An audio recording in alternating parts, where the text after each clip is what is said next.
이 시간 기도로 예배 시작하겠습니다. 사랑의 아버지 하나님 감사합니다. 오늘도 그 다함 없으신 주님의 사랑으로 우리를 인도하여 주심에 감사드립니다. 그 사랑 가운데 우리가 우리에게 주어진 길을 두려워 말고 담대함으로 한 걸음 또 나아갈 수 있도록 도와주세요. 감사드리고 예수님의 이름으로 기도드립니다. 아멘. 이렇게 찬양하실게요.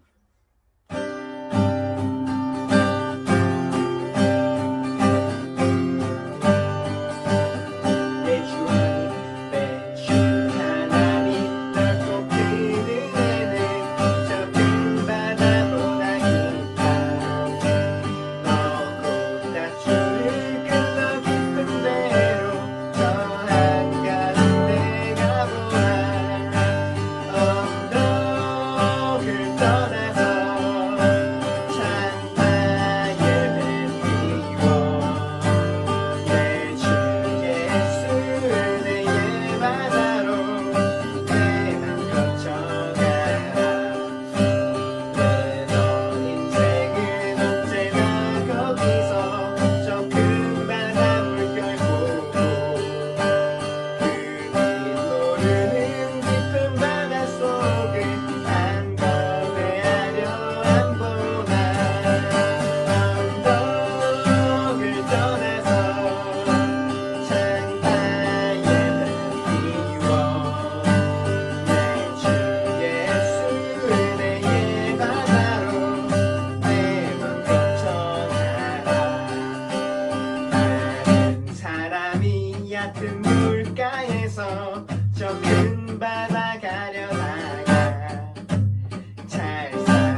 어제나 오늘이나 변함없네 다함없는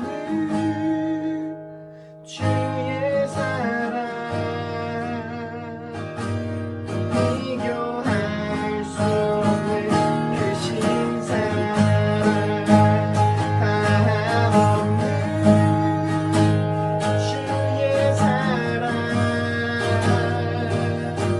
어제나 오늘이나 변함없네 다함없는 주의 사랑 할 수 없는 그 다함없는 주의 사랑 어제나 오늘이나 변함없는 다함없는 주의 사랑 비교할 수 없는 그 신사랑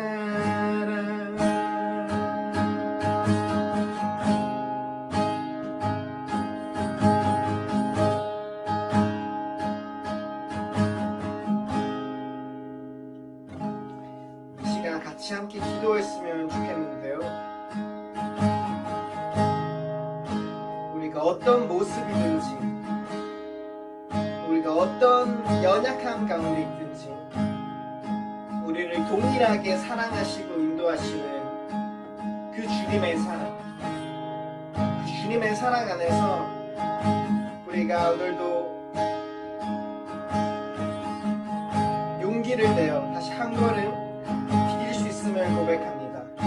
이 시간 우리가 함께 기도할 때 우리 예배의 시간 가운데 우리가 그 한량 없으신 정말 다함 없는 하나님의 사랑 가운데 그것을 누리는 시간 되게 하여 주시고 또 예배의 시간을 통하여서 우리 안에 우리를 작아 보이게 만드는 그 모든 것들 가운데 다시금 담대하게 나아갈 수 있고 이 시간 예배를 위해서 또 함께 같이 기도하셨으면 좋겠습니다. 기도드리겠습니다. 사랑의 아버지 감사합니다. 주님, 우리가 어떤 모습 가운데 지금 이 예배 가운데 나왔습니까? 주님, 우리 연약함이 있습니까? 주님, 우리 주님께 또 세상 앞에 다 아뢰지 못할 그런 아픔과 괴로움이 있으니까 주님, 우리의 그 모든 것을 주님께 아뢰며 내려놓으며 이 시간 주님께로 나아갑니다. 주님, 주님의 그 다함 없으신 사랑 가운데 우리를 품어주시고 우리를 인도하시니 우리에게 힘내서 다시금 나아갈 수 있음을 고백합니다. 예배의 시간 가운데 주님 주인 되어 주시옵소서. 우리 삶의 주인 되어 주시옵시고 그리하여서 온 만물을 지으신 그 주님이 나의 아버지 되신다는 그 고백이 우리 고백 되게 하여 주시옵소서.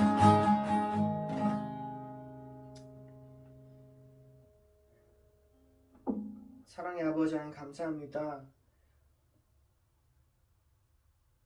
오늘도 연약한 우리를 불러주셔서 나의 자녀라고 하시는 주님, 우리 연약함들이 커져 보일 때, 또 내가 너무도 작아 보일 때 여전히 동일하게 우리를 사랑하시는 그 주님을 의지합니다. 그 주님을 바라보고 우리가 용기와 힘을 얻습니다. 주님, 이 시간 예배의 시간 가운데 주님이 주인 되어 주시고 나아가서 우리 삶의 주인이 되어 주셔서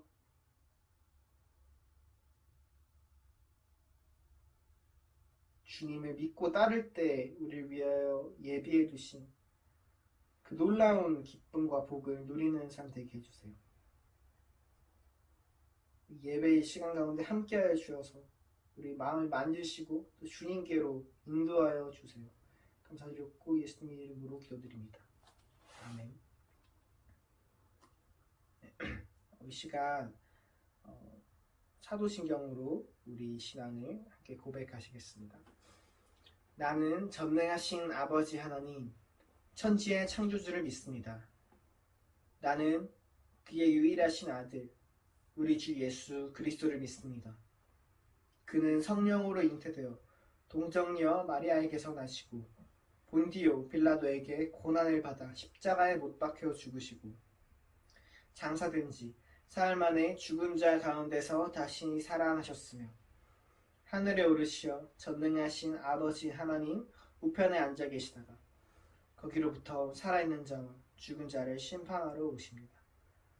나는 성령을 믿으며 거룩한 공교회와 성도의 교제와 죄를 용서받는 것과 몸의 부활과 영생을 믿습니다.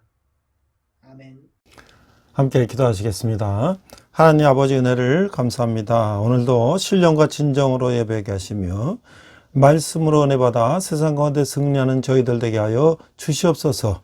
오늘 나온 말씀과 하박국 말씀을 통하여서 하나님께서 두 선자를 통하여서 이스라엘 백성과 유다 백성들에게 말씀하신 것을 우리가 오늘날 깨닫게 하시며 또한 아수르와 그 많은 이 대적들까지도 하나님께서 친히 진멸하시라는 말씀처럼 아버지 안에는 우리도 이제 이 땅을 핍박하며 이 땅의 백성들을 지금 억압하고 있는 이 북한에 대해서 우리가 다시 한번 생각하게 하며 또 북한에서 억압받는 그 동포들에서 우리가 기도할 수 있는 저희들 되게 하여 주시옵소서. 오직 의인은 믿음으로 말미암아 살려한 것처럼 북한에서 지하교회에서 목숨 걸고 기도하는 우리 동포들이 통일된 그날을 맞이하여 마음껏 찬양하며 기도하는 그날에 속해 올 수 있도록 하나님 인도하여 주시옵소서. 감사드리며 예수님 이름으로 기도했습니다. 아멘. 안녕하세요. 백목사의 세상일기. 이번 시간은 북한의 지하교회 실상에 대해서 알아보도록 하겠습니다. 제가 인터넷에 검색해 보니까 신이 보낸 사람이라는 이런 영화가 포스터가 있었어요. 북한 지하교회 목숨 건 비밀 예배를 자유를 갈망하는 처절한 몸부림 이렇게 돼 있는데 저는 아직 보지 못했습니다만은 이런 영화가 있었다는 것을 인터넷에 검색해 보고 알았습니다. 자, 북한의 지하교회 실상을 인터넷 자료를 보니까 북한의 지하교회는 정말 존재하는가? 있다면 어떤 형태로 존재하는가? 그래서 이제 인터넷에 보니까 이분이 이제 92년에 옆에 교회에서 북한 지하교회에 대해서 비디오를 통해서 본 적이 있다. 근데 그 비디오를 보여준 목사님은 미국 시민권자인데 북한에 10번 다녀오고 언론에 알려지지 않았지만 본인이 비디오를 찍은 것을 교회 다니면서 북한 지하교회를 알려줬다라고 하고 있어요. 그 비디오에서 본 것은 북한 개성에 있는 지하교회에서 예배를 보는 모습을 봤는데 우리는 보통 구역예배 보는 것 같이 모여서 기도하고 말씀 읽고 하는데 어느 가정에서 비밀히 예배를 드리는 것을 보았다. 만약 발각되면 수용소가 하든 순교를 하당하든 그런 위협을 무릅쓰고 예배를 드리는 것을 봤기 때문에 북한 지하교회에 대해서 확신을 하게 되었다라는 말씀하고 있어요. 그러나 여러 증언에도 불구하고 북한 지하교회 실상을 감춰 있었는데 북한 구원운동본부에서 지원하는 중국의 한 선교 단체가 이제 지하교회 리더로서 북한에 있는 선교사들을 양성하여 북한으로 파송하는 일을 하고 있다. 뭐 여러 이제 그런 선교 단체들이 있지요. 많은 목회자들이 부정하지만 이것은 지하교회가 실제로 존재한다는 증거다. 게다가 지난 7월 26일 남포 지하교회 102명이 처형 사건만 보더라도 북한 지역에는 부정할 수 없는 엄연한 현실이다. 그래서 이제 모퉁이들 선교회도 이제 북한을 선교하는 단체죠. 이들이 북한을 만나서 들었던 지하교회의 생생한 현실을 소개한다. 그 60년 지난 60년 동안 북한 지역에는 줄기차게 생존해서 16,800명의 지하교회 성도가 있는 것을 확인했다라고 말하고 있어요. 자, 두 번째는 1950년부터 순교피가 뿌려졌다. 그러니까 북한에서 중국으로 넘어온 북한 애들을 전도해서 예수기를 영접하고 세례받고 다시 교육시켜서 북한으로 투입하는 그런 선교를 한 선교사님이 지난 60년간 북한의 기독교 순환사를 이제 얘기했는데요. 북한의 목회자 대다수는 북한의 남침 전날인 1950년 6월 23, 24일 양일에 걸쳐서 모두 학살되었다. 그래도 살아남은 기독교인들은 1958년 사회주의 정립을 위한 대규모 지식인 숙청 때 다시 학살당했다. 그때 그 유명한 이만화 목사 2,000명의 성도 순교 사건이 발생했다. 다행히 기독교인들은 완전히 제거된 것이 아니었다. 그러니까 순교자의 자녀와 가족들, 일부 성도들이 살아남아서 국경 지역 변경에서 생존할 수 있었고 이들이 지하교회의 뿌리가 됐다라고 하는 것이에요. 그 1958년부터 현재까지 북한에서 일어난 기독교인 처형 사건을 분석해 보면 1년에 한 번 이상 적게는 서너 명에서 많게는 40명까지 지하교인이 처형된 것을 알 수가 있다라고 하는 것이에요. 이게 바로 이 지하교회가 생명이 유지되고 있다는 것이죠. 그 세 번째 보니까 철저한 점조직으로 운영된다. 10명 이하의 소규모로 점조직돼 있어서 리더만이 상을 파할 수 있을 뿐 누가 누군지를 잘 모르게 돼 있다. 그러나 이들을 지도할 목사나 장로가 없으며 성례식도 가질 수가 없다라고 말하고 있어요. 그러나 분명히 지하교회로서의 가장 중심 기능인 예배기는 존재한다. 공개된 예배를 가질 수 없을 뿐 기도, 찬양, 설교, 기본 순서는 지킨다고 한다. 그런데 엄중한 감시와 혹독한 핍박 속에서도 오늘날까지 이런 지하교회가 생성되고 존재할 수 있는 까닭은 순전히 북한에 대한 하나님의 섭리와 은혜 때문이다라고 이 성경에서 말씀하고 있다. 그래서 이 성령의 강력하고 놀라운 인도로 지하교인들이 신앙활동이 생생하게 존재한다는 증거들이 곳곳에 나타나고 있다. 그래서 하나님이 북한에서 주의 종들을 어떻게 찾으시고 사용하시는가를 보여주며 남한교회는 전혀 다른 형태와 내용으로 북한교회가 엄연히 존재하고 있다는 것이다. 또 그 증거는 남한교회에서 경험할 수 없는 감동적인 순교의 신앙을 보여준다라고 하고 있어요. 그래서 이 네 번째는 뭐냐면 성경 교육으로 지하교회 리더를 양성하고 있다. 그러니까 이 선교사는 이제 국경 지역의 한 도시에서 평생을 선교하며 전도하며 신앙을 지켜간 한 70대 할머니를 얘기해 줬는데 할머니 아버지로부터 믿음을 이어받아 1950년대부터 신앙생활한 분인데 수십 년에 걸쳐서 이 할머니와 함께 지하교회에서 신앙생활 참여한 사람이 50명 정도다. 그래서 이 할머니 복음 전하는 그리 멀지 않은 곳에 위치한 해변 도시에 있는 다른 한 분에게도 전해졌는데 그분이 도시에 다 전도해서 형성한 지하교회는 무려 140명이 이른다. 이들의 신앙을 관리하기 위해서 할머니는 조카 딸을 시켜 매주 두세 장의 종이에 성경 공부 내용을 적어서 보내면 이분은 그 내용들을 가르쳤다고 한다. 그러면 가르친 내용을 확인하기 위해 간단한 성경 문제를 제시하였고 답장이 오면 그들의 답을 일일이 채점하여 다시 보냈다고 한다. 그 과정을 통해서 성경을 이해하는 정도와 신앙 상태를 고려하여 새로운 지하교회로 독립시킬 리더를 선택했다고 한다. 그런즉 할머니가 고집한 원칙은 한 교회의 교인 수가 10명을 넘지 않아야 된다는 것이다. 근데 결국 최고 이 할머니가 조카 딸이 체포됐는데 아마도 할머니는 처형될 것으로 추측된다고 한다. 근데 놀라운 것은 이 할머니 밑에서 훈련받은 5명의 리더들이 제각각 신앙의 대를 이어 지하교회 활동을 더욱 확산시켜 나가고 있다라고 하고 있어요. 5번째 보니까 식량을 구하다가 교회를 세웠다는 것인데 또 하나 증언이 있다. 중국에 식량을 구하러 온 40대 남자의 이야기다. 이 선교사가 이 남자를 처음 만난 것은 2002년경인데 기독교가 무엇인지 모르는 이 남자는 단순히 식량을 가져갈 생각으로 예수님을 믿기 시작했다가 불굴의 복음 전도자가 된 경우다. 이 남자는 쌀 주머니 속에 수첩성경, 이 모토이돌 성교회가 발행한 이 성경을 숨겨 들어가다가 체포되고 구금되고 모질게 구타를 당한 끝에 의식을 잃고 결국엔 들것에 들려서 풀려났다고 한다. 대소변을 못 가릴 정도의 처참한 상태로 열흘쯤 지나서 선교사가 자신에게 안수한 기억이 생생하게 떠오르며 복음 전도가 하나님의 뜻임을 깨달았다고 한다. 그리고 곧바로 친구들을 불러 중국 다녀온 얘기를 전했고 그들과 함께 모두 7명이 첫 예배를 드렸다고 한다. 설교에서 나만 장군과 계집종 이야기를 중심으로 하나님의 믿음을 증거했다고 하는 것이에요. 입에서 드려진 첫 헌금 13원을 전하려 이 남자가 다시 중국에 왔을 때 그 이성에서는 그들 안고 감사와 감격의 눈물을 흘렸다고 하는 거예요. 이 남자가 인도하는 지하교회는 현재 상당히 큰 규모로 발전돼서 적어도 수백 명의 사람들이 점조직으로 참여하는 것으로 알 수가 있다. 그래서 이들에게 추측이 가능한 것은 이들에게 전달된 성경이 500권을 넘었기 때문이라고 하는 것이에요. 여섯 번째는 성령 속에 목숨 걸고 복음을 전했다. 함께하는 이 암흑의 선교사는 2005년에 만난 북한 여인에게 그 얘기를 들려주는데, 정씨라고 알려진 여인은 1999년 북한을 탈출하여 중국에서 밑바닥 생활하며 연명했었는데, 그런 한 조선족 가정의 가정부로 들어가 우연히 성경을 보게 되었는데, 그때 말씀에 깊이 사로잡혀 하나님을 알게 되었고 마침내 기독교인이 된 사람이에요. 이어는 성령으로 충만하여 성경을 깊이 읽고 기도 가운데 주님과 직접 대하는 은사를 받아 항상 주님의 인도를 받았다고 했어요. 중에서는 40여 명의 교인들을 상대로 목회를 하기도 했는데, 이어는 주님으로부터 이사야서 예레미야서를 전하라는 명령을 받았다고 했으며, 환상 중에 흑암의 땅 북한에서 복음을 전하는 자신의 모습과 많은 북한 사람들이 몰려오는 광경을 보고 에스더와 같이 죽으면 죽으려는 각오로 북한 땅으로 들어갔다는 거예요.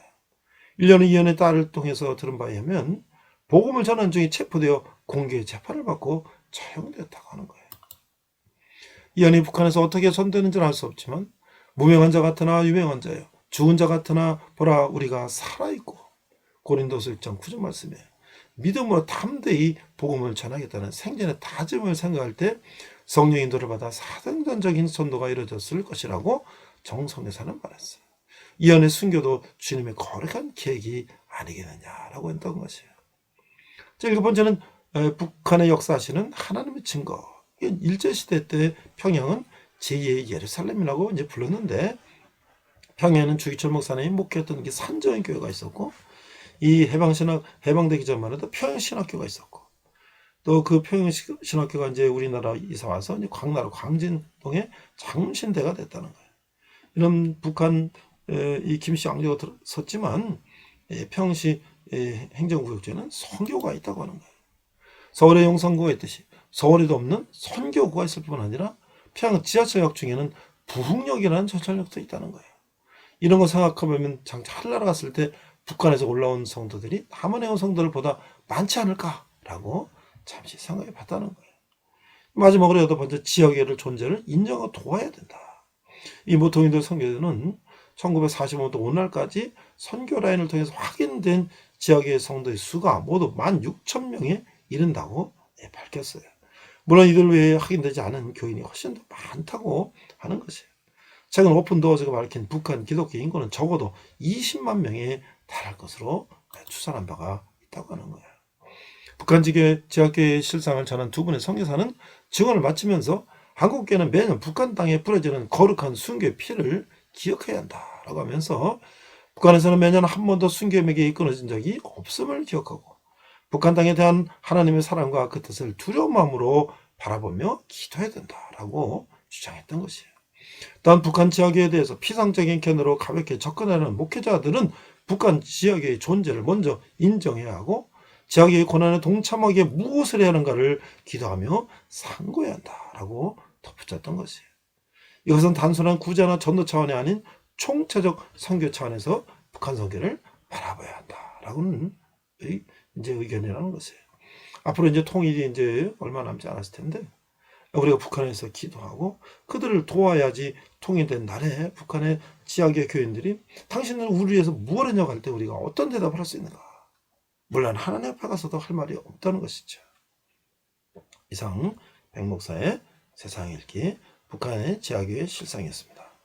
네, 오늘은 나움과 하박국 말씀을 함께 나누고, 특별히 우리가 북한의 지하교회 교인들에 대해서 한번 생각해 보도록 하겠습니다. 먼저 말씀은 나움서 1장 2절, 우리 본문을 자막과 한글과 영어로 자막을 보면서 함께 읽도록 하겠습니다. 1장 2절, 여호와는 질투하시며 보복하시는 하나님이시라. 여호와는 보복하시며 진노하시되 자기를 거스르는 자에게 여호와는 보복하시며 자기를 대적하는 자에게 진노를 품으시며. 우리 NASB 성경을 보니까 Nahum chapter 1 verse 2, A jealous and avenging God is the Lord. The Lord is avenging and wrathful. The Lord takes vengeance on his adversaries and he reserves wrath for his enemies. 이렇게 돼 있어요. 두 번째 보니까 우리가 너무나 잘 아는 말씀, 하박국 2장 4절 말씀입니다. 보라 그의 마음은 교만하며 그 속에는 정직하지 못하나 의인은 그의 믿음으로 말미암아 살리라. 이렇게 돼 있어요. 자, 우리 하박국 2장 4절. Behold, as for the proud one, his soul is not right within him, but the righteous will live by his faith. 이렇게 되어 있습니다. 자, 우리가 나훔이라고 하는 선지서는 평소에 우리 잘 읽지 않던 선지서인데요. 이 나훔을 우리는 어떻게 읽을 것인가? 자, 하나님을 불신하는 세상 나라는 어떻게 될까? 교회를 박해하는 세상의 최후는 어떻게 될까? 이 나훔은 이에 대한 대답을 하고 있는 것이죠. 나훔서는 아수르, 이 수도 니누에, 이 아수르라고 하는 이스라엘을 매일 침략했던 이 나라의 멸망을 선포하는 책이다. 하나님의 백성들을 괴롭혔던 그 나라와 그 족속들이 어떻게 멸망될 것인가? 여기서 아수르는 곧 하나님을 믿지 않는 세상 모든 나라를 대표하는 것이죠. 아수르는 BC 8세기와 7세기 초까지 약 100년 동안 고대 중동에서 강대국으로 주변 국들을 무자비하게 멸망시킨 아주 잔인한 나라였어요. BC 722년경에 북이스라엘을 멸망시켰고 BC 700년경 직접 남유다의 히스기야 왕이 아수르를 섬기지 않겠다고 하자 유다에 쳐들어와서 유다의 온 땅을 황폐하게 하고 예루살렘을 멸망시키려고까지 했던 것이죠. 그러나 막판에 하나님의 개입으로 이 실패를 하고 말았습니다. BC 663년경에는 상부 애굽의 수도 노아몬까지 멸망시킴으로써 최고의 전성기를 누리다가 650년경부터 내전으로 힘이 약해져서 626년부터 신흥제국 바벨론과의 전쟁으로 결정타를 입고 드디어 BC 612년에 바벨론과 메대 사람들에게 멸망을 하게 됐던 거죠. 남은 이런 아수르의 멸망을 예언하며 아수르의 멸망이 하나님의 정의에 있는 하나님의 심판에 의한 것임을 밝힘으로써 하나님의 우주적인 주권과 통치를 다시 한번 확인해 주고 있는 거예요. 우리가 남을 한눈에 보니까 이 전체 계열은 니느웨의 멸망에 대해서 선포하고 계신데 1장은 니느웨의 멸망을 선포하고 2장은 니느웨의 멸망을 설명하며 3장은 니느웨의 멸망의 당위성을 설명하고 있다는 거예요. 니느웨는 우리가 앞서도 여러 번 설명했습니다만은 BC 600년경 당시 초강대국인 아수르의 수도였던 것이죠. 이 책의 주 간지사는 니느웨의 죄악상에 대한 하나님의 진노하심이에요. 나무 요나처럼 니느웨를 향하여 하나님의 진노와 자비하심을 선포하고 있는 거죠. 요나서에서 보니까 요나가 하나님께서 니느웨 백성을 회개시키라고 하는데 다시로 도망갔다가 물고기에 잡혀서 다시 와서 할 수 없이 억지로 전도를 했는데 그들이 짐승까지 베옷을 입고 회개하면서 하나님에 돌아왔던 사건을 우리는 기억하고 있죠. 제가 한 20년 전 오늘의 교회에서 이라크의 이제 전쟁 중에 NGO 일원으로 교회를 개척하고 전후복구 사업에 하기 위해서 이라크 방문했을 때 그 목적이 모술이라고 하는 것이 바로 그 니느웨라는 것인데 지금 이 수천 년이 지나도 아직도 그곳에 크리스찬들이 있다는 거예요. 그 요나가 전한 그 복음을 받았다는 그 니느웨 사람이 지금도 있다는 거예요. 크리스찬들이. 자, 우리가 줄거리를 보니까 이 본문에 연대는 대베가 아수르에 함락된 BC 663년, 바벨론의 메대에서 니느웨가 함락된 BC 612년에 어느 한 지점이 될 건데, 나훔 3장 8장 10절에 보니까 8절 내가 어찌 노아몬보다 낫겠느냐. 그는 강들 사이에 있으므로 물이 들렸으나 바다가 상투가 되었고 바다가 방해복이 되었으며 구사 애굽은 그의 힘이 강하여 끝이 없었고 붓과 루빔이 그를 돕는 자가 되었더라. 그가 포로가 되어 사로잡혀갔고 그의 어린아이들은 길 모퉁이에 멸침을 당하며 부서졌으며 그의 존귀한 자들은 제비 불편하니었고 그의 모든 권세자들은 사슬에 결박되었다네. 자, 이게 하나님은 선하시며 악한 자를 보고 분개하시고 그러기 때문에 니느웨는 반드시 멸망해야 된다라고 하는 것이죠. 그게 바로 1장에서 2장이에요. 그래서 나훔이라는 뜻은 뭐냐? 위로라는 뜻인데 이 나훔 이 선지자의 예언의 이 이 말씀의 리듬은 이 말이 탁탁탁탁 가는 것처럼 아주 명확하다는 거예요. 얘네는 이 창녀의 벌을 받을 것이라는 것이에요. 그것한테 애굽의 수도였으나 BC 663년 아수르에게 이 방화의 학살 가운데 멸망한 애굽의 노아문에 비길 수 있다라고 하는 것이에요. 아무리 공격에 정하려 한다 해도 그 성을 구할 수가 없을 것이다 라고 하는 것이죠. 죽음의 이 만가라는 거 봐요. 죽음을 노래 부르는 그 죽은 사람을 추모하는 노래를 부르는 걸 우리가 만가라고 하잖아요. 그 왕과 귀족들에게 선포될 것이다. 이 아수르는 이 연예인 후 약 18년이 지나서 BC 612년에 메대와 바벨론에 의해서 완전히 멸망하게 되는 것이죠. 이 도시는 이제 AD 1844년에 고고학자에서 발굴됐어요. 그전에는 이 성경 속에 있지만은 이 흔적이 없기 때문에 그 니누에라는 근거를 성경 속에서만 알았는데 1884년에 이제 고고학자들이 발굴해서 그것이 니누에였다라는 것을 알게 됐다고 하는 것이죠. 이 다음 우리가 1장의 3장을 한번 자세히 보니까 그 니누에 임한 실판을 이렇게 말씀하고 있는 거예요. 나훔 선지자보다 약 100년 전 요나는 니누에서 회개를 선포했고 그들은 회개함으로써 하나님의 심판을 받지 않았던 것이죠. 그러나 회개는 한 번 행하는 것으로 끝나는 것이 아니라고 하는 거예요. 이후 그들은 회개의 정신을 찾아볼 수가 없었어요. 나훔은 하나님께서 니누에를 심판할 것이라고 예언을 했던 것이죠. 니누에는 강력한 나라 아수르의 수도였고 아수르는 이스라엘을 침략해서 20만이나 되는 이스라엘 백성들을 노예로 잡아갔던 국가였어요. 그들은 교만해서 죄악을 서슴지 않았던 거예요. 이에 남은 아수르가 심판을 받아야 할 때임을 알고 그들을 향해서 하나님의 진노의 심판을 선포했다고 하는 거예요.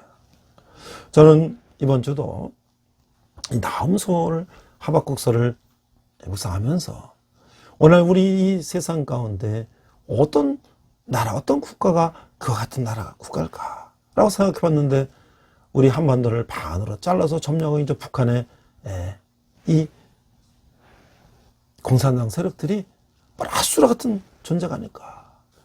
그래서 이 평양의 예루살렘이었던 그 평양 이 북한을 공산화 시켜가지고 거기 많은 교회를 다 문을 닫게 하고 유교전에 많은 목회자들을 학살하고 지금까지도 예수 믿는 사람들을 잡아다가 정치범수에 가두고 처형하는 그런 만행을 저지르고 있는 김일성 집단이 바로 그런 아수라 같은 존재가 아닌가. 자, 그런데 이 북한은 왜 기독교를 탄압할까요? 저 인터넷 찾아보니까 안녕하세요 형제자매님도 오늘은 진짜로 우리가 북한에서 기도할 때 영역에 대해서 생각해 보려고 합니다. 북한은 왜 기독교를 탄압할까요? 가장 큰 원인 제공자는 단연 김일성입니다. 북한 김일성은 기독교 집안에서 태어났지만 그는 하나님을 버리고 공산주의 사상을 선택함으로써 수많은 사람들을 지옥으로 끌고 갔습니다. 그는 기독교를 흔히 탄압하였고 지금도 3대를 이어서 종교, 특히 기독교는 엄청난 탄압을 받고 있습니다. 그래서 이 김일성이 저작 선집 1, 2권에 수록된 내용에 보면 이 종교 비판자를 보면 다음 같은 내용이 있는데 이 김일성의 책 가운데 1편에 이 종교 비판에 대해서 보니까 종교는 역사적으로 지배 계급의 수중에 장악되어 인민들을 기만하며 착시 압박하는 도구로 이용되었다. 이렇게 설명하고 있다는 거예요. 또한 종교의 상층 지도자들은 일도 하지 않고 거짓 소리만 하고 종교인들에게 하나님에게 바친다고 돈을 많이 내게 하고 있다는 거예요. 착취 기본 내세의 좋은 생활에 대하여 달콤한 약속을 하면서 그것을 위해서 현실 세계에서는 고통을 참고 순종하라고 설교함으로써 종교를 근로대전과 계급투쟁을 무마하고 제놈들의 착취와 억압을 합리화하는 도구로 이용하였다. 이렇게 기독교와 목회자들을 매도하고 있는 거예요. 그러면서 미제국주의자들은 벌써 19세기 중엽부터 우리나라를 침략하기 위하여 온갖 책동을 다하였다. 지난날 미제국주의자들은 무력으로 우리나라를 정복하려고 책동하는 한편 종교를 이용하여 우리 인민을 노예로 만들려고 시도하였다. 그래서 미국은 오래전부터 종교의 간판을 든 선교사들을 우리나라에 파견하여 각지에 예배당을 짓고 기독교와 숙미사상이 미국을 숭배한다는 사상이죠. 퍼뜨렸으며 장차 조선을 지배하기 위한 준비사업을 수십 년간 진행하였다. 이것이 미국이 조선 사람을 동정하고 있는 듯이 가장하여 종교의 탈을 쓰고 자기 세력을 조선에 부식하기 위한 음흉한 책동이다. 이렇게 백성들에게 내가 가르치니까 백성들이 이 기독교의 참 진리 성경을 읽어보지 못한 채 이렇게 내돌하니까 어떻게 이 백성들이 기독교의 참 진리를 알 수가 있겠어요. 그냥 나쁜 얘기만 들으니까 나쁜 종교고 나쁜 사람들이라고 알겠죠. 언더디에서 이놈은 제비의 유언대로 조선의 벗으로 자처하면서 미국이 곧 하느님이니 미국만을 믿으라고 설거했으며 팔도강산을 좁다고 싸다니면서 구체적인 지형 정찰과 정보 수집에 미천할 때였다. 이렇게 말하고 있어요. 지난달 선교사가 탈을 쓰고 조선에 기어들었던 미제 승량이 놈이 조선의 한 어린이가 사과밭에 떨어진 사과나를 주었다고 하여 그 이마에 청강수로 뭐 청산가리 같은 걸 말하는 거죠. 도적이라고 새겨놓는 천인공날 만행을 감행했다는 것은 널리 알려진 사실이다. 어떻게 이 선교사님이 어린아이가 사과나를 주웠다고 거기 이마에다 그렇게 청산가리로 그렇게 새겼겠어요. 말도 안 되는 이야기를 하고 있죠. 종교는 비과학적이다. 오늘 현대과학을 믿는 사람이면 누가 하나님이 저 하늘에 있다고 믿겠는가? 종교는 일종의 미신이다. 예수를 믿든지 불교를 믿든지 그것은 본질상 다 미신을 믿는 것이다. 그래서 종교를 아편이다 이렇게 이야기하는 거예요.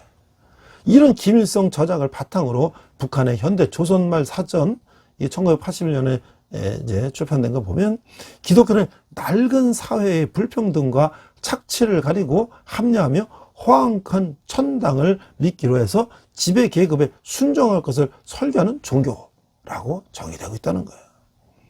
북한에서 성경을 예수교의 허위적이며 기만적인 교리를 적은 책에 불과하고 교회는 종교의 탈을 쓰고 인민들을 착취하도록 반동적 사상 독소를 퍼뜨리는 거점의 하나일 뿐이다 라고 가르치고 있다는 거예요. 교과서를 비롯한 문헌가의 언론 매체들은 한결같이 주민들에게 기독교에 대한 악의적이고 왜곡된 내용으로 반기독교 사상을 추입하고 있다는 거예요. 북한의 교과서에 실려 있는 부정적인 기독교에 대한 내용을 보면 왜곡의 정도가 심하다는 걸 알 수 있다. 소학교라면 초등학교죠. 2학년 국어교사는 미국 선교사가 땅에 떨어진 사과 하나를 주워 먹은 소년을 붙잡아 사냥개를 풀어 물어뜯게 하고 이마에 청상 염산으로 도적이라는 글자를 새겼다는 반기독교 선전문을 넣어서 학생들을 가르치고 있다는 거예요. 기독교는 철천지 원수인 미국과 연결돼서 더욱 심한 징후를 이제 받도록 하고 있다는 거예요. 이런 내용을 가르친 이유가 무엇일까요? 과거에 그런 선교사가 진짜로 있었는지 문제가 아니라고 하는 거예요. 이런 내용을 보고 듣고 배우면 자연스럽게 기독교와 선교사를 증오하고 미워하게 될 것이라는 거죠. 이것은 반기독교 사상 주입하기 위한 의도를 가지고 있다는 거예요. 하나님과 성경을 패쳐가게 만드는 의도를 가지고 있다는 거예요. 이 천만은 이 영상에 보면은 그 탈북자가 이런 것들을 이제 얘기하는 그런 내용들이 이제 보여주고 있어요. 이 김일성이 얼마나 큰 죄를 지었는지, 그 죄가 오늘 북한을 만들었다고 하는 거예요. 그리고 그 선동을 듣고 하나님을 버리고 우상을 따랐던 인민들의 죄가 오늘 온 세상에서 가장 가난한 나라 북한을 만들었다고 하는 거예요. 300만 백성이 굶어 죽고 중국 땅에서 인간 취급을 받지 못하고 이리저리 인신매매로 끌려다니는 백성들, 오늘도 외화벌이 한다고 외국 땅에서 노예처럼 일해서 겨우 한 달에 우리 돈 10만 원 남짓을 손에 쥐는 나라, 그 죄가 오늘날 북한을 만들었다고 하는 거예요. 원래가 먼저 이 민족의 죄를 회개하고 또 먼저 구원받은 그리스도인들인 우리 민족의 죄를 먼저 회개해야 된다는 거예요. 그리고 북한 선교를 해서 우리가 기도해야 된다는 거예요. 우리가 그렇게 기도해야 할 이유가 많다고 한다는 거예요. 자, 이제 다시 우리 말씀으로 돌아가서 이제 하박국서에서 우리가 한번 살펴보니까 왜 예수를 믿는 사람 가운데 가난하고 병들고 비참하게 사람들이 많이 있는데 불시자 가운데는 왜 건강하고 부유하고 호의호식하며 사는 사람들이 많이 있는 거예요. 왜 현실상에는 악이 사라지지 않고 악의 기승을 부리며 악한 자들이 권력과 부를 잡고 살아가고 있는 것인가? 왜 하나님이 이런 현실을 그냥 보고만 계시는 것인가? 이러한 역사의 수수께끼에 대한 해답이 하박국서에 있는 거예요. 하박국과의 역사 문답을 통해서 우리에게 신자로서의 바른 역사의식을 가지도록 도와주고 있어요. 먼저 하박국은 왜 유다의 죄를 처벌하지 않습니까? 하고 하나님께 첫 번째 불평을 하고 있는 거예요. 이 하박국의 호소를 들어보니까 하박국서 1장 2절 여호와여 내가 부르짖어도 주께서 듣지 아니하시니 어느 때까지니까 내가 강포로 말미암아 외쳐도 주께서 구원하지 아니하시나이다. 3절 어찌하여 내가 죄악을 보게 하시오 내 패악을 눈으로 보게 하시나이까 겁탈과 강포가 내 앞에 있고 변론과 분쟁이 일어난다이다. 4절 그러면 율법이 해이하고 정의가 전혀 시행되지 못하오니 이는 악인이 의인을 에워쌌으므로 정의가 굽게 행하여짐이니이다 라고 말하고 있어요. 그러니까 하나님 뭐라고 말씀하시냐, 바벨을 통해 유다를 처벌하시겠다고 말씀하고 계시는 거예요. 그러니까 하박국은 또 이제 하나님께 질문을, 바벨론은 결국 형벌을 받을 것이며 의인은 믿음으로 마마 살 것이라 하고, 이제 두 번째 불평, 하박국이 악한 바벨론이 자기보다 의로운 유다를 처벌할 수 있습니까? 라고 물으니까 하나님께서 바벨론은 결국 형벌을 받을 것이며 의인은 믿음으로만 살 것이다. 그러니까 이 유다가 죄악을 저질렀는데 그보다 더 악한 바벨론을 가지고 유다를 치면 그거 말이 됩니까? 그랬더니 결국 바벨론은 내가 형벌을 내릴 것인데 오직 의인은 믿음으로 살 것이다. 그러니까 그 핍박 가운데 하나님을 버리지 않고 하나님을 끝까지 붙들고 기도하는 그 의인들은 믿음으로 살 것이다 라고 말씀하는 것이죠. 그래서 의인은 믿음으로 말미암아 살리라. 하나님의 약속을 굳게 믿고 하나님의 계획과 약속이 속히 실행되기를 우리가 기도해야 한다는 것이죠. 의인의 고난과 악인의 번성이라는 현실적인 문제인 이 역사의 수수께끼는 하박국만이 아니라 언제나 역사상 모든 경건한 성도들을 낙심시키는 가장 중요한 문제라고 하는 거예요. 그러나 하나님께서는 하박국을 통해서 이 문제를 해결해 주셨어요. 하나님의 공의는 반드시 이루어지며 완전한 하나님의 공의가 역사에 이루어지는 그날까지 의인은 믿음으로 살아야 한다라고 하는 거예요. 우리가 경험하는 현실이 전부가 아닌 것이죠. 우리 시각과 경험은 언제나 단편적이고 부분적이라는 거예요. 아직 역사는 끝나지 않았어요.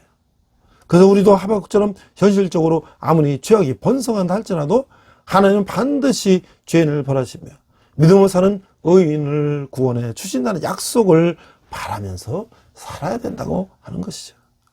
하박국이 보여준 이런 역사 철학 혹은 역사관을 가지고 이 세상을 살아가고 있는지 나 스스로 자문해 봐야 된다라고 하는 거예요. 자, 우리가 하박국서를 한번 살펴보면 케어는 의인은 그 믿음으로 살리라. 1장에서는 경고를 하고 있고 2장에서는 환상을 보여주며 3장에는 기도를 발송하고 계세요.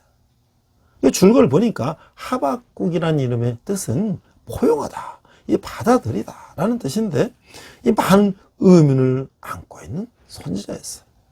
선지자 하박국은 바로 신정론적인 고민을 가지고 있어요. 신정론적인 고민이란 뭐냐면, 신정론이라는 것은 왜 악인이 번성하고 의인은 이렇게 고난을 받는가? 이게 뭡니까? 하나님 앞에 우리가 따지는 것이죠. 그러나 하나님은 어떻게 해요? 결론적으로 의인은 믿음으로만 살려라.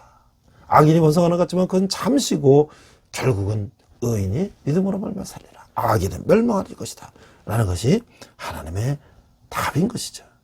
즉 욥기나 시편 37편의 기자의 고민처럼 선하고 결백한 자가 고난당하는 반면에 악인이 형통하는 현실에 대해서 우리는 고민하게 되는 것이죠. 그러나 그런 믿음의 반석에 굳건하게 발을 딛고 서서 질문을 던지고 있어요. 눈이 정결하심으로 악을 참아 보지 못하시는 여호와 하나님을 믿습니다 라고 말하고 있어요. 그렇다면 왜 유다에 있는 악인이 벌받지 않는가? 라고 질문을 하고 있어요. 하나님께서는 바벨론을 도구로 사용하셔서 이제 곧 벌을 내리실 거라고 대답하고 계시는 거예요. 그게 바로 1장이에요. 이것은 또 다른 질문을 불러일으키고 있어요. 바벨론인들이 그 악인보다 더 악한데 왜 바벨론을 사용하십니까? 그러니까 하나님은 그 대답을 말씀하시는 거예요. 그러면서 보라 그 마음은 교만하여 그 속에서 정직하지 못하나 의인은 그의 믿음으로 말미암아 살리라. 오늘의 본문의 말씀이죠. 저 혼란의 와중에서 하나님께 중요한 것은 개인의 운명이라는 사실을 보여주는 말씀인 거예요. 이것은 바벨을 비우는 노래에서 훨씬 더 자세하고 분명하게 설명되고 있어요. 바벨은 멸망할 것이며 여호와는 옳다고 인정받을 것이라고 하는 것이 2장이 말씀하고 있어요. 3장에서 이 기도는 하나님에 의해서 출애굽 시절처럼 그분의 권능을 다시 보여달라고 요청하며 장엄한 시편에서 하나님의 위대한 행위들이 회상되고 있어요.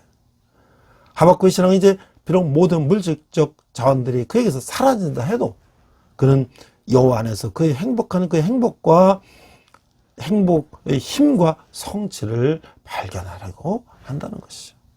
그것이 바로 3장이에요. 세 번에 걸쳐서 하박국은 생각하는 신자는 여호와 앞에서 인내하고 잠잠해져야 함을 이제 주장하고 있는 거예요. 하박국 2장 1절에 여호와의 응답이에요.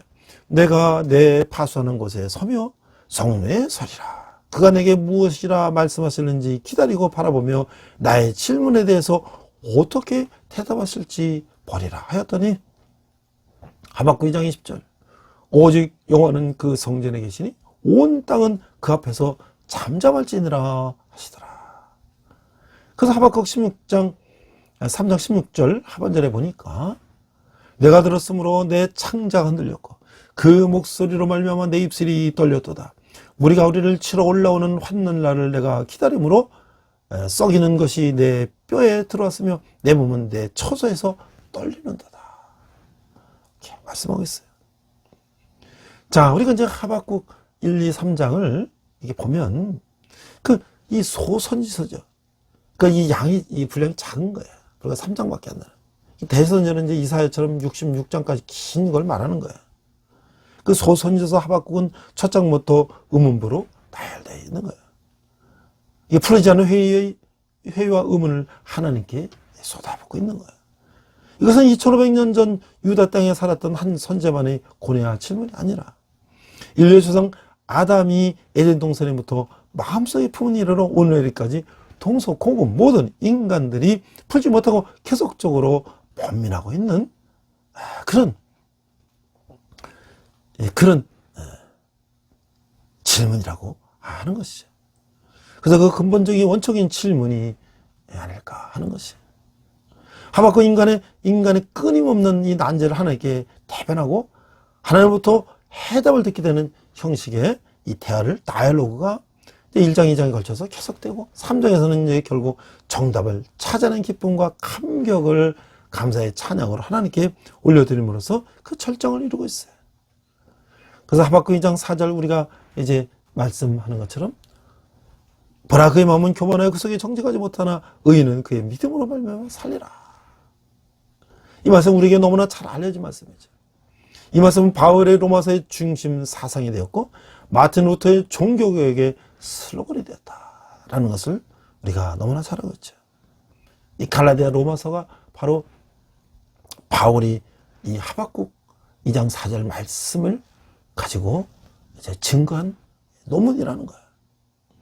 의인은 하나님을 굳건히 신뢰하고 의지하며 모든 것을 다 맡기는 그 믿음에 의해서 살아가는 자를 말하는 것이죠. 하박국서에서 의인은 하나님의 율법을 순종하는 자라고 하는 것이죠. 반면에 악인은 율법을 무시하며 준행하지 않는 자죠. 그 의인은 뭐뭐 할지라도의 신을 가진 자를 말하는 것인데 의인은 하나님의 은혜만으로 사는 것이 무엇이 의미하는지를 아는 자라고 하는 거예요. 그래서 하박국 3장 17절 19절을 보니까 17절 비록 무화과나무가 무성하지 못하며 포도나무에 열매가 없으며 감람나무에 소출이 없으며 밭에 먹을 것이 없으며 우리의 양이 없으며 외양간에 소가 없을지라도 나는 여호와라 말미암아 즐거하며 나의 구원의 하나님으로 말미암아 기뻐하리로다. 19절 주 여호와는 나의 힘이시라 나의 받을 사슴과 같게 하사 나를 나의 높은 곳으로 다니게 하시리로다. 이 노래를 취하는 사람을 위하여 내 죽음에 맞출 것이니라. 그러니까 이 하박국 2장 4절 말씀은 시장에서 로마서, 갈라디아서, 히브리서에서 이어받고 있는 거야. 로마서에는 이 의를 강조하고 이신칭이, 이 갈라디아서는 이 삶을, 의롭게 삶을 사는 것을 강조하고, 히브리서는 그 믿음을 강조하는 것을 우리가 볼 수가 있는 거야. 그 예레미야서를 읽을 때 이 시대의 타락성을 염두에 두고 읽으며, 또한 이게 우리가 하나님의 마음, 하나님의 뜻을 생각하면서 나는 너의 하나님이 되고 너는 내 백성이 되리라고 한 그 하나님의 말씀을 우리가 생각하면서 우리가 하나님 마음을 읽어야 된다라고 하는 것이죠. 자, 우리가 이제 말씀에 대해서 어떻게 생각해야 되는가? 이렇게 많은 그리스도인들이 성경을 읽어야 된다는 것을 알지만 읽지 않고 말이죠. 읽지 못하고 있어요. 그 이유가 뭐예요? 바쁘다, 성경이 어렵다, 이래서 우리가 읽지 않고 있죠. 그러나 실상 어느 경우가 되었던 근본적인 원인은 성경이 우리에게 얼마나 귀한지, 더욱이 말씀이 내용을 주는 여러 가지 유익을 우리가 경험하지 못하기 때문이라는 거예요. 시편 9편 7절에 보니까 여호와의 율법은 완전하며 영혼을 소생케 한다 라는 말씀이 있는데, 의학이 완전하지 못하기에 못 고치는 병이 많이 있죠. 그러나 여호와의 율법은 완전하기에 죽어가는 영혼을 소생시킬 수 있다라고 하는 거예요. 영혼이 피곤하여 죽어가던 이가 말씀으로 소생함을 얻었다면 그런 말씀을 읽지 않을 수가 없는 것이죠. 말씀은 곤란 중에 있는 자를 위로한다. 시편 119편 50절 말씀이에요. 그렇게 슬프던 영혼이 말씀을 통해 큰 위로를 얻은 자는 성경을 읽지 않을 수가 없는 것이죠. 시편 119편 92절 말씀은 즐거움을 준다. 따라서 고난일 때 성경으로 즐거움을 경험한 자는 성경을 읽게 된다고 하는 거예요. 성경 말씀 중에 어느 말씀이 어느 때 어떤 유익을 줄지는 아무도 모르죠. 성령께서는 그때그때 역사하셔서 때에 따라 은혜를 주시기 때문이라는 거예요. 반드시 유명한 구절만 감동을 주신 것이 아니라 별로 익숙치 않은 구절도 성령께서 감동을 주고 계시는 거예요. 그렇게 우리는 성경을 습관적으로 매일매일 읽어야 되는 거예요. 오늘이라고 하는 매일의 삶 속에서 성경 읽는 사람은 말씀이 그 영혼의 새 힘과 용기 주심을 경험하게 된다라고 하는 것이죠. 이것이 성경을 습관적으로 매일 읽는 사람이 경험할 수 있는 그 일이라고 하는 거예요. 북한에도 말이죠. 이렇게 그 지하교회에서 그들이 거기 목사님 있는 것도 아니고 교회가 있는 것도 아니고 아무것도 없는 그 핍박 가운데 목숨을 걸고 그들이 어떻게 신앙을 지켜왔는가? 성경 말씀이죠. 그 말씀을 읽으면서 그들이 베껴 적으면서 그 말씀을 통해서 그들이 은혜 받고 목숨을 걸고 신앙을 지키는 거라는 거예요. 자, 이제 북한의 지하교회 성도가 14만 명에서 최대 40만 명이다. 이 모퉁이들 선교에서 그 15년간 이 성도 수가 3배를 성장을 전망했다. 그래서 이제 오픈도어 선교에서는요, 북한의 종교는 주체사상, 그렇죠. 주체사상이라고 하는 그 사이비 종교 국가가 돼 있는 거죠. 그러니까 수년째 기독교 박해 지수가 세계 1위 국가로 지목된 북한의 지하교회 성도가 2010년 접게는 9만 명에서 많게는 40만 명일 것이다 라고 추정되고 있다는 거야. 북한 선교단체의 모퉁이들 선교회는 북한의 지하교회 성도의 수를 적게는 9만에서 14만. 그래서 이거는 국제선교단체인 오픈도어즈는 북한 주민의 1.7% 수준인 40만을 추산했다. 그러면 결국 이스라엘이나 일본에 버금가는 거 아니겠어요? 그 자유가 있는 국가보다도 자유가 없는데도 그 정도 퍼센티지를 차지하는 건 어마어마한 거죠. 그 모퉁이들 선교회는 철저하게 복음을 대적하고 핍박하는 북한의 정치적인 상황에서 지역계 성도 수를 정확히 파악하는 자체가 어렵다고 하는 것이죠. 1985년부터 북한 선교를 시작한 이 선교회는 그러나 1991년에 다양한 경로를 통해서 당시 북한 내에 약 3만 8천 명의 지하 성도가 있다고 하는 것을 조사됐다고 하고 있어요. 또 1995년을 기점으로 북한 식량난이 심각해지면서 많은 주민들이 생활을 구하기 위해서 중국으로 넘어와서 복음을 듣고 이제 북한으로 다시 돌아가서 복음을 전하는 사례가 급증했다고 하는 거예요. 이러한 경향성을 전제할 때 그로부터 15년이 지난 현재 적어도 3배 정도는 늘어났을 것이다 라고 예측하고 있는 거예요. 그러나 북한의 종교를 주체성으로 정해놓은 오픈도어 선교에서는 약 40만 명 중 4명 이상이 4만 명이 수감되고 있다. 그래서 2009년 한 해 동안 기독교인 20명 이상이 처형되고 1000명 이상이 행방이 묘연하다고 말하고 있는 거예요. 이 단체는 그중 대부분은 비밀리에 체포돼 살해되거나 수용소로 보내졌으며 생체 실험에 동원됐을 것으로 관측하고 있다는 거예요. 자, 그래서 앞서 이 성경이 얼마나 중요한가를 이제 북한 이 선교를 하고 있는 분의 말씀에 의하면 북한 지역교는 성경만으로 세워졌다라고 말하고 있는 거예요.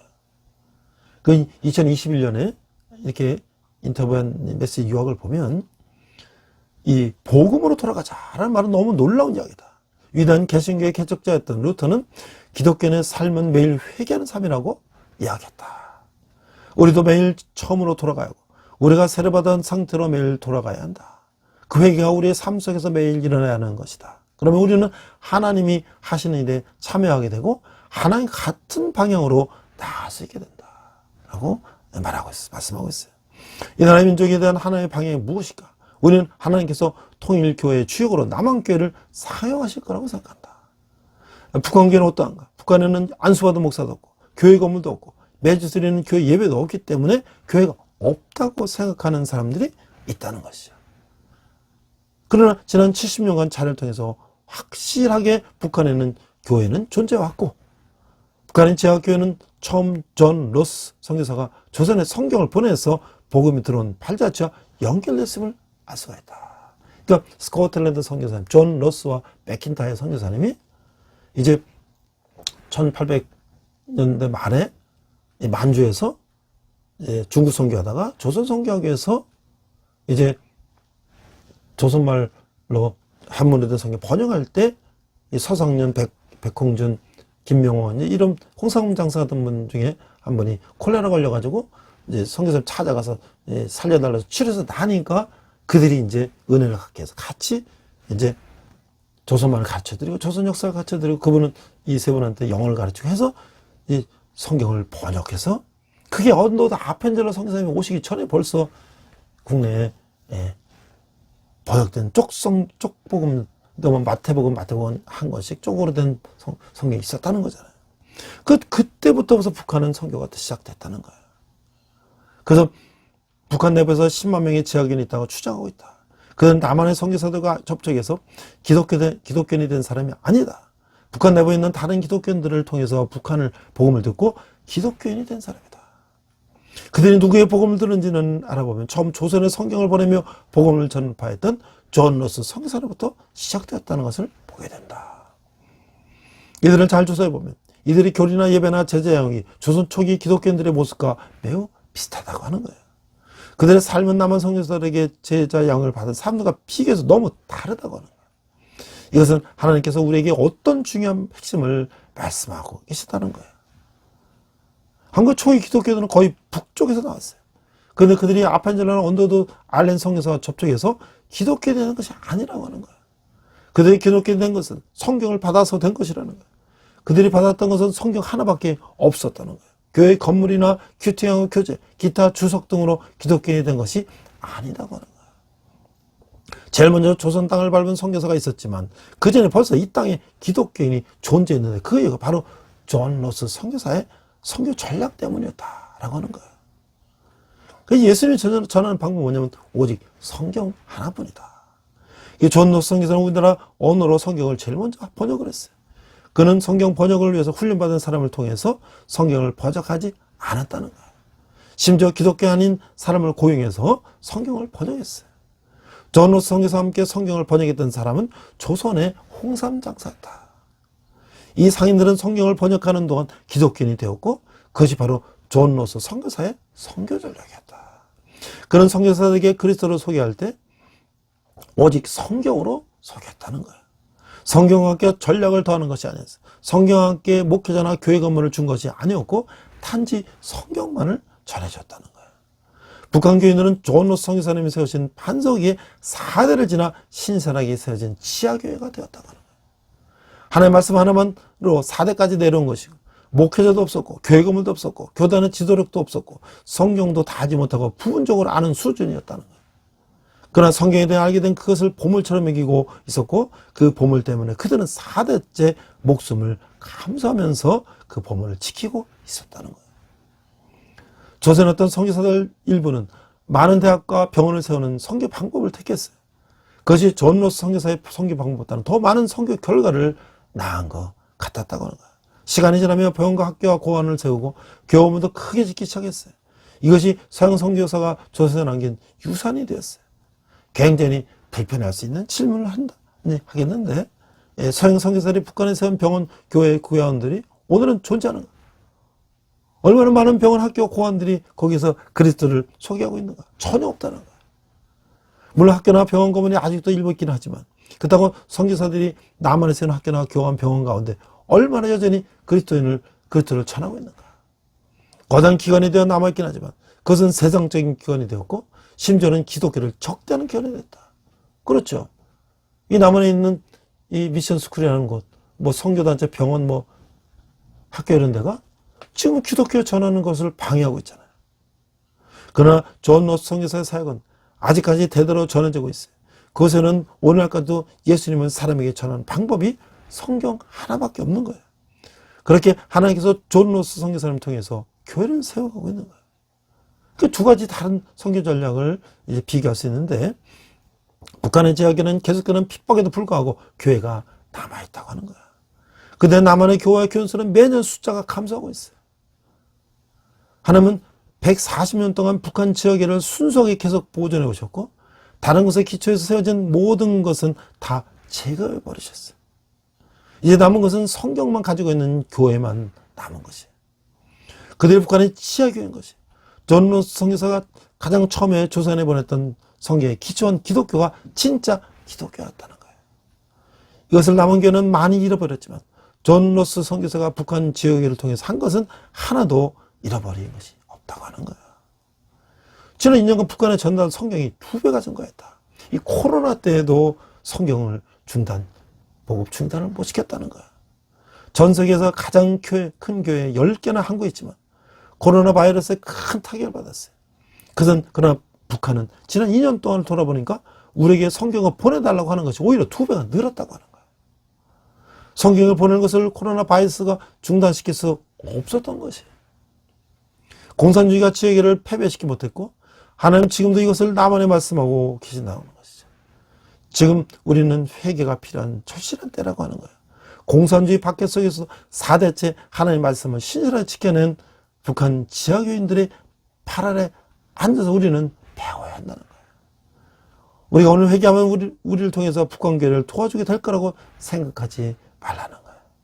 오히려 우리가 그들의 뿌리로 돌아가야 가게 되는 것이에요. 성경을 보면 주 예수께서 그리스도인들이 세상으로부터 점점 더 적대감을 받을 것이다 라고 말씀하셨어요. 모든 민족의 미움을 받게 될 때 남한교회는 어떻게 살아남지 모르겠다는 거예요. 어려움이 닥쳤을 때 교회 건물에서 나와서 살아남은 법을 우리가 모른다고 하는 것이죠. 그 시간이 올 때 북한과 남한 중에 누가 선생이고 누가 학생이 되겠는가라고 하는 것이죠. 어떻게 살아갈지를 북한 지혜교회가 알려줄 것이라고 하는 거예요. 이제 시간이 왔어요. 벌써 미움이 시작됐어요. 교회가 건물에서 떠날 시간이라고 하나님이 지금 말씀하고 있는 거예요. 그 시간이 이제 남한으로 왔어요. 회개의 날이 온 것이에요. 존 로스의 선교 전략으로 가야 할 때가 왔다고 하는 거예요. 건물을 지은 교회가 아니라 존 로스의 교회를 따라야 하는 날이 왔다고 하는 거예요. 통일교회는 대형 프로젝트를 통해서 이루어진 것이 아니라 그것은 지하교회라는 거예요. 통일교회는 손으로 지은 건물에서 일어나지 않고 그 자체가 하나의 건물인데 영적인 건물이고 성령님의 선물이라는 거예요. 하나님이 지금 유일하게 남기시는 유산은 하나님의 말씀뿐이라고 하는 거예요. 그러기에 우리가 단지 복음의 좋은 소식을 가져갈 수 있는 발과 성경만 있으면 되는 것이에요. 주님께서 조선에 이런 좋은 교회를 보존해 오셨다는 것이죠. 그 북한의 지하교회가 지금 우리에게 오고 있다는 거예요. 우리에게 그것이 주어질 때 우리가 그들의 도움을 수용할 수 있을 만큼 겸손해질 수 있어야겠고, 그걸 위해서 우리가 기도해야 된다는 거예요. 이 말씀이 이 복음 기도 신문에 올린 에릭 폴리 목사님이 말씀하시는 거예요. 오직 성경만으로 4대째 신앙을 지킨 북한교회. 오늘 하나님께서 나훔과 하박국서를 통해서 이 유다 백성을 심판하실 때 아수르를 통해서 유다 백성을 심판하셨지만 결국 아수르도 망하게 하고 오직 그 하나님을 끝까지 믿고 살아남은 자, 그들이 의는 믿음으로 말미암아 살 거라 하신 것처럼, 과연 오늘 남한에 이렇게 많은 교회가 많아도 숫자는 점점 줄어들고 있는데 70년 전 저 목숨을 걸고 신앙을 지켜온 저 북한 동포들을 생각하면 결국 그 마지막 때에 하나님이 의인으로 불러 세울 사람이 누구인가를 우리는 생각하는 우리가 되어야 될 것이다 라고 생각합니다. 함께 기도하겠습니다. 하나님 아버지, 나훔 하박국서를 통해서 하나님께서 악인을 멸하시고 의인을 믿음으로 살리라 하신 것처럼 아버지, 북한에서 고통받는 북한 동포들이 마지막 때에 오직 의인으로 말미암아 살리라고 하는 하나님의 잘했다 칭찬받는 종이 될 것을 우리가 생각하며, 우리 남한의 많은 성도들이 이제 정말 배가 부르고 다 교회를 오히려 대적하는 이런 시대가 되었는데, 우리가 정말 믿음의 본질을 잃지 않고 다시 한번 회개하며 믿음을 새롭게 갱신하는 우리가 될 수 있도록 인도하여 주시옵소서. 감사드리며 예수님 이름으로 기도했습니다. 아멘. 시간 내게 있는 모든 것을 찬양하시면서 함께 헌금하시겠습니다.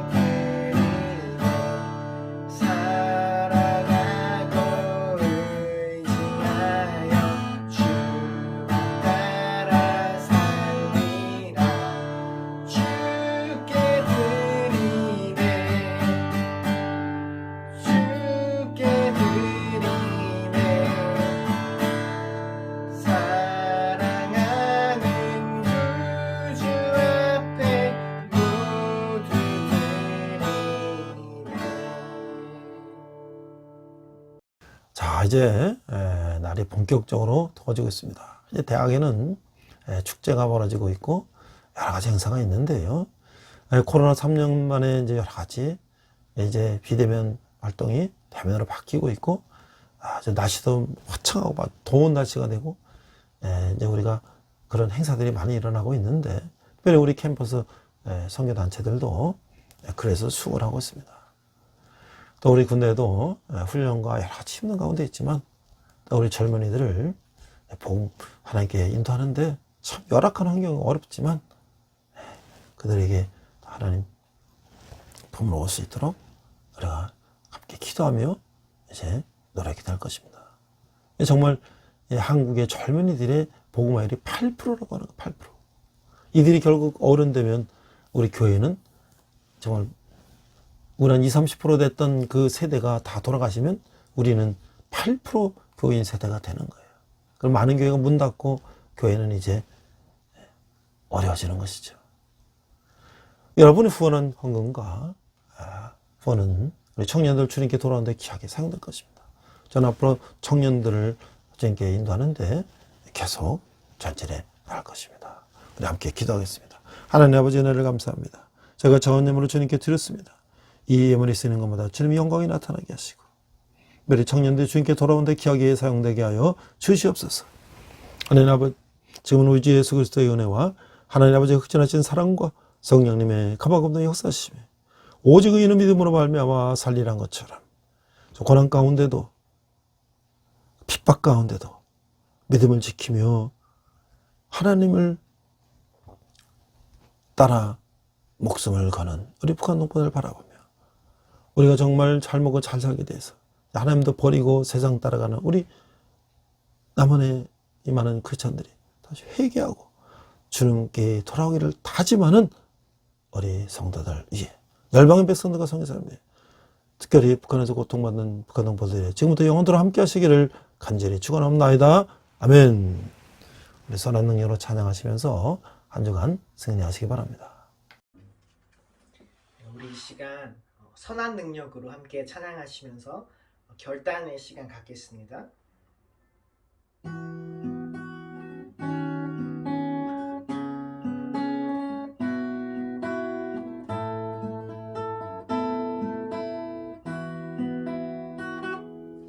그 선한 힘에 고요히 감싸여 그 놀라운 평화를 누리며 나 그대들과 함께 걸어가네. 나 그대들과 하늘을 여네. 지나간 어물 어둠의 날들이 무겁게 내 영혼 짓눌러도 오 주여 우릴 외면치 마시고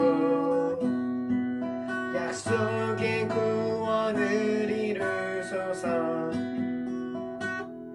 그 선한 힘이 우릴 감싸시니 믿음으로 일어날 일 기대하네. 주 언제나 우리와 함께 계셔. 하루 또 하루가 늘 새로워.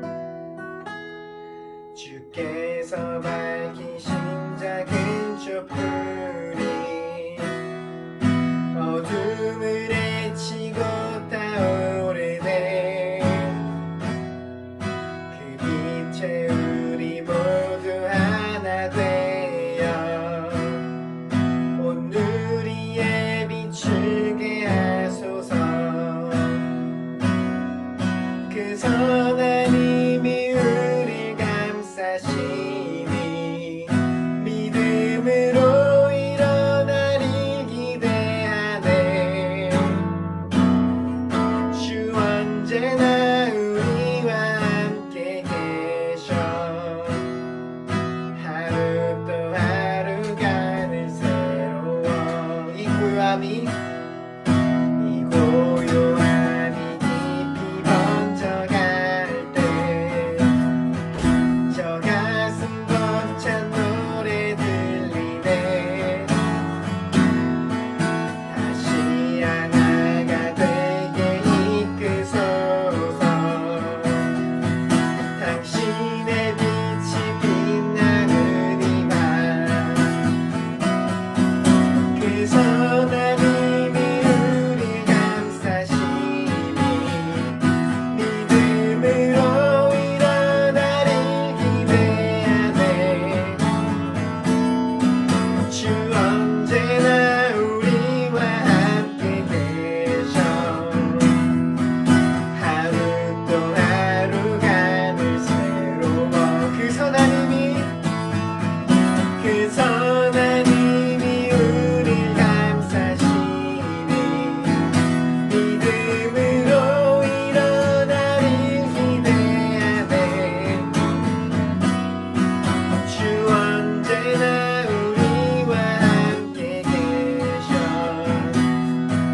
하루 또 하루가 늘 새로워.